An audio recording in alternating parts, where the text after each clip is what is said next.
Segura aí que hoje eu vou te falar 8 sinais e sintomas do linfoma. Linfoma, aquele câncer do sistema linfático, câncer dos gânglios, aqueles que podem aparecer no pescoço, na virilha, na axila e que é muito comum você ver pacientes mais jovens terem esse tipo de câncer. Ficou curioso? Fica aí que tu já sabe que eu vou te explicar. Eu sou o Dr. Márcio Fernandes, cirurgião geral e cirurgião de cabeça e pescoço, e esse canal é destinado ao mundo da cirurgia e contra a enrolação. No nosso corpo, nós temos um sistema que basicamente é o nosso sistema imunológico, que nós chamamos de sistema linfático. Sistema linfático são os gânglios, aqueles gânglios que podem aparecer no pescoço, que aparecem na íngua, quando a gente é jovem, que a gente esfola o dedo no asfalto e aparece aquela íngua no toco da coxa. Por quê? Porque é um sistema imunológico e ele reage àquela infecção que ocorreu lá distal à nossa perna. Só que aquela íngua que nós tínhamos na infância, aquilo era proveniente de um processo infeccioso. O que nós vamos falar hoje são as ínguas que surgem decorrente de um câncer nesse sistema linfático, que é o sistema dos gânglios, das ínguas. E ele é um câncer maligno que ocorre nessa região, nesse sistema. E como eu havia falado previamente na introdução, é um tipo de câncer que costuma ocorrer numa população mais jovem,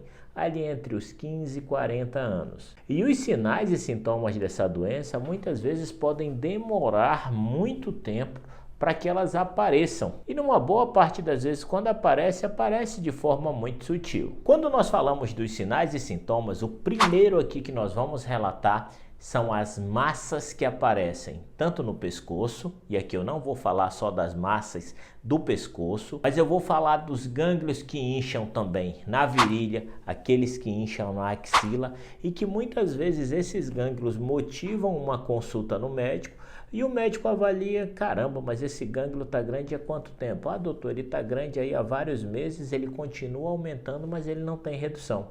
Aí o médico imagina, bom, é interessante esse paciente fazer uma avaliação com o cirurgião de cabeça e pescoço ou com outro oncologista para avaliar se não há necessidade de uma biópsia. E quando se realiza a biópsia é quando se tem o diagnóstico da doença.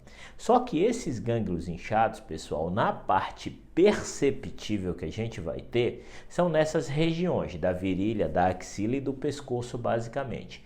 Muitas vezes esses gânglios vão ser os únicos que vão surgir e serem perceptíveis. Na maioria das vezes, uma boa parte dos outros sintomas nem surge, apenas o gânglio. E esses gânglios, quando eu falo do pescoço, da virilha, quando eu falo da axila, não quer dizer que eles vão ocorrer só nessas localizações, não. Esse tipo de câncer vai fazer com que em qualquer lugar do corpo que tenham gânglios, que tenham ínguas, possam crescer. Isso inclui dentro da barriga, isso inclui dentro do peito, e aí vocês vão entender lá na frente por que alguns sintomas ocorrem. Só que, pelo amor de Deus, não vão imaginar que porque apareceu uma massa no pescoço, vocês estão com linfoma. Sempre que a gente faz avaliação, paciente que chega com uma massa no pescoço, com um linfonodo, com um gânglio no pescoço, a gente vai sempre para a forma mais comum e mais recorrente, que é a doença infecciosa.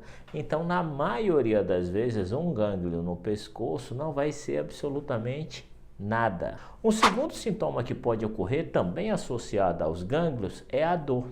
Por quê? Se eles crescem, eles ficam inchados, eles também inflamam. E, consequentemente, o paciente vai ter dor naqueles gânglios, naquelas ínguas que estão aumentadas. Essa dor também faz com que o paciente tenha sintoma, dependendo de onde isso está crescendo. Então, digamos que essa íngua está crescendo na virilha. Muitas vezes o paciente tem uma íngua aumentada na virilha e ele começa a ter dor na virilha, mas decorrente daquela íngua, daquele gânglio que está aumentado. Da mesma coisa para o paciente que tem um aumento da íngua na axila, no pescoço, ou que aumenta muito no peito, ou que aumenta muito na barriga. O terceiro sintoma que pode ocorrer no paciente com linfoma, aqui já no estágio que a doença já progrediu um pouco mais, são os suores noturnos, que pode ou não vir acompanhado de febre, como se o paciente suasse igual uma chaleira, e é perceptível que isso ocorre mais no período noturno. Isso é um sintoma bem característico também do linfoma. Mas não vão confundir com um paciente que pegou uma virose, que está com uma infecção de garganta, que teve a febre à noite, que vocês já vão achar que estão com linfoma, pelo amor de Deus. Quando a gente vai para o quarto sintoma, o quarto sintoma é um sintoma extremamente característico de qualquer tipo de câncer que nós vamos falar. E isso principalmente no estágio mais avançado, que é a perda do apetite. Ora, se o paciente está ficando doente, se ele tem uma doença que está crescendo continuamente, está gerando consumo no seu corpo, é natural que ele perca o apetite, que ele perca a fome, já que seu corpo está definhando, está ficando mais fraco. E aí eu puxo o gancho para o quinto sintoma, que é a perda de peso. Muitas vezes uma perda de peso inexplicável para a dieta atual desse paciente. Muitas vezes aquele paciente ele para realmente de comer e justifica a perda de peso, mas muitas vezes é um paciente que, apesar daquela sensação de falta de apetite, ele continua mantendo uma alimentação padrão, mas mesmo assim ele continua com uma perda de peso expressiva que vai muito além do que é perceptível na dieta dele. E como tudo é interligado no nosso corpo, pessoal, quando nós falamos do sexto sintoma, se o paciente não está com fome, se o paciente perde peso, o que vai acontecer com ele? Ele vai ficar fraco, ele vai ficar fadigado, ele vai ficar sem energia. E isso não só pela doença em si, que está gerando um processo inflamatório no corpo desse paciente, mas também pelo estado nutricional dele. Já que, como ele está emagrecendo, os seus nutrientes, os seus minerais vão sendo depletados à medida que isso vai ocorrendo. E aqui eu vou fazer um parêntese, pessoal. Fadiga, dor muscular crônica, indisposição são sintomas extremamente comuns na população em geral. Então você não vai pegar um sintoma desse isolado de indisposição, de fadiga, e levar lá para o lado do câncer, porque esse é o último que a gente vai pensar. Na realidade, você não dá diagnóstico de câncer apenas pelo sintoma da fadiga, porque a gente sabe que pelo menos 50% da população vão ter esse sintoma com a vida que a gente tem hoje, mais corrida, com o estresse do dia a dia, com a agitação, com a sensação de agilidade que nós temos, a quantidade de pacientes com ansiedade que aumenta cada vez mais, com depressão. Isso faz com que o paciente tenha exatamente esses mesmos sintomas e a gente não vai estar falando de câncer, a gente vai estar falando de outra coisa. Quando nós falamos do sétimo sintoma, nós vamos falar de uma coceira inexplicável. Isso, coceira inexplicável. O corpo começa a coçar, aquele paciente não tem alergia, ou caso tenha alergia, não entrou em contato com a substância que desperta a sua alergia. E por último e oitavo sintoma, a tosse, a dificuldade para respirar e a sensação de peso no peito. Vocês lembram que eu falei para vocês que dependendo de onde esse gânglio cresce, onde essa íngua cresce, dependendo da dimensão do seu crescimento, ela vai gerar sintoma? Então a própria íngua em si, dependendo do tamanho, ela vai doer.